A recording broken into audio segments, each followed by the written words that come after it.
स्वागत है, इस्तकबाल है। आज हम आपको एक और जानकारी दे रहे हैं। आज हम आपको जानकारी देंगे पित्त के पथरी के बारे में। जिन लोगों को पथरी की समस्या है, किडनी में गॉल ब्लैडर है या बाथरूम के रास्ते पथरी है, तो उसका बहुत इलाज है और बहुत लोग उससे यूनानी आयुर्वेदिक दवाओं से फ़ायदा उठा लेते हैं और फ़ायदा हो भी जाता है। पित्त की एक ऐसी पथरी है जिससे आप डॉक्टर से भी मशवरा करेंगे तो डॉक्टर भी कहेगा कि इसका ऑपरेशन कराना पड़ेगा, क्योंकि पित्त की पथरी इतनी आसानी से नहीं निकलती है।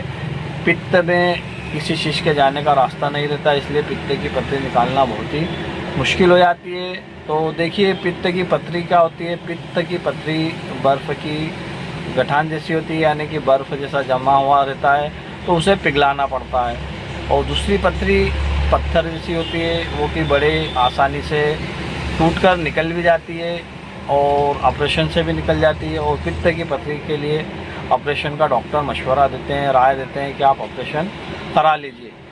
हालांकि पित्त की पथरी भी आप यूनानी आयुर्वेदिक दवाओं से बुला सकते हैं, निकाल सकते हैं। तो देखिए, आज हम पित्त की पथरी के बारे में नुस्खा बता रहे हैं। आप इसे ज़रूर इस्तेमाल कीजिए और इसका फ़ायदा उठाइए। बहुत ही शानदार और बहुत ही बढ़िया कारगर रिजल्ट वाला नुस्खा है। आप चाहें तो इसे नोट कर लीजिए। तो देखिए, वीडियो को ज़्यादा लंबी ना करते नुस्खे की ओर चलें। तो आपको इसमें लेना क्या है, आपको सबसे पहली दवा इसमें लेना है जवारिश कमूनी कबीर। जवारिश कमूनी कबीर बहुत पुरानी और क्लासिक दवा है, जो कि करीब करीब सभी यूनानी दवा खाने वाले बनाते हैं और बहुत ही मशहूर दवा है।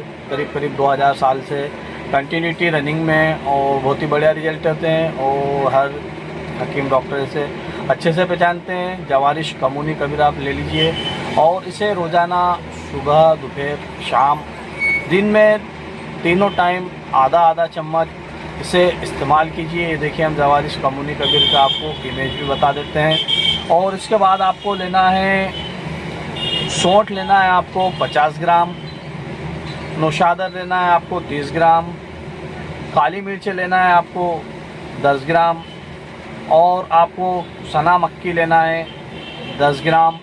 ये दवाएं आप जो भी हमने बताई है आपको बड़ी आसानी से मिल भी जाएगी।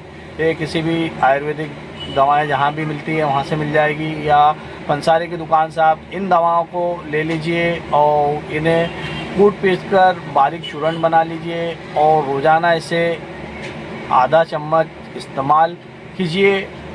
और इसके अलावा हम एक और नुस्खा बता देते हैं, जो कि आप उसे भी साथ में इस्तेमाल कर सकते हैं और आप चाहें तो इसे भी इस्तेमाल कर सकते हैं। आप इसे कुछ दिनों तक खाइए और देखिए इसके रिजल्ट। किसको पाखाना सब्ज़ रंग का, यानी कि हरे रंग की लेटरिन होगी, तो आप समझ जाइए कि आपके पित्त की पथरी का काम हो गया है और वो निकल रही है, क्योंकि ये लेटरिन के रास्ते निकलेगी।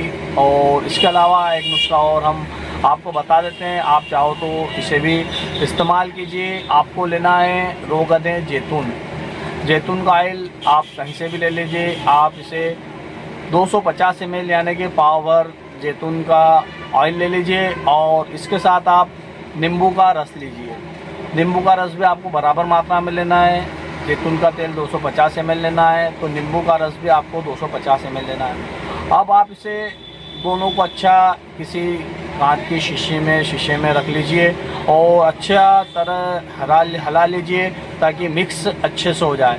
अच्छे से मिक्स करने के बाद इसे आप स्टॉक करके रख लीजिए, या तो आप फ्रिज में भी रख सकते हो नीचे वाले खाने में, ताकि वो जमे नहीं, या वो ठंडी जगह रहेगा, उससे कोई नुकसान नहीं है। आप इसे रोज़ाना एक चम्मच या 2 चम्मच इस्तेमाल कीजिए। अगर आप ये सिंगल इस्तेमाल करते हैं तो 2 चम्मच कर लीजिए, और जो दवाई बताई है, नुस्खा बताया, उसके साथ करते हैं तो आप इसे 1 चम्मच रोज़ाना खाली पेट ले लीजिए। और इसके लेने के बाद आपको करीब करीब 1 घंटा कुछ भी खाना पीना नहीं है। और इसके साथ आपको थोड़ा परहेज का ध्यान रखना पड़ेगा, थोड़ी खट्टे बाड़ी चीज़ें से, तेल मिर्ची मसालों से थोड़ा परहेज कर लीजिए। और आप देखिए, कुछ ही दिन में आपको ऐसा लगने लगेगा कि हमारे पित्त की पथरी ख़त्म हो चुकी है। उसके बाद आप एक बार फिर सोनोग्राफी वगैरह करवा के देख लीजिए। हो सका तो आपकी इतने में ही पित्त की पथरी ख़त्म हो जाएगी।